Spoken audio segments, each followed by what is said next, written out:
सांगली जिल्हा बँकेच्या 444 जागांसाठी आले 14,000वर अर्ज. 6 जिल्ह्यामध्येच परीक्षा केंद्र, उच्च शिक्षित तरुणांचे अर्ज. सांगली जिल्हा मध्यवर्ती सहकारी बँकेच्या 444 लिपिक पदांच्या भरतीसाठी उमेदवारांचा उत्स्फूर्त प्रतिसाद मिळाला आहे.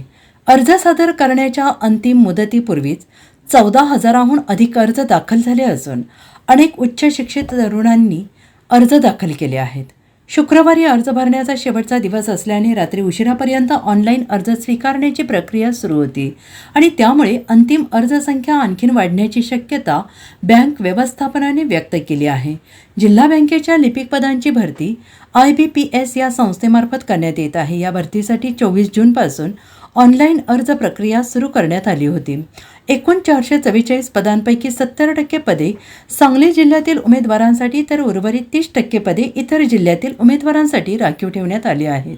भरती प्रक्रिया सुरू असताना आमदार सदाभाऊ खोत आणि गोपीचंद पडळकर यांनी या भरतीबाबत आक्षेप नोंदवत शासनाकडे प्रक्रिया स्थगित करण्याची मागणी केली होती आणि त्यानंतर शासनाने भरती प्रक्रियेला तात्पुरती स्थगिती दिली होती.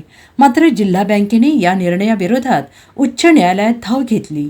न्यायालयाने भरती प्रक्रियेवरील स्थगिती उठवल्यानंतर अर्ज प्रक्रिया पुन्हा सुरू झाली आणि उमेदवारांनी मोठ्या संख्येनं अर्ज दाखल केले. Bureau report SBN Marathi, Sangli.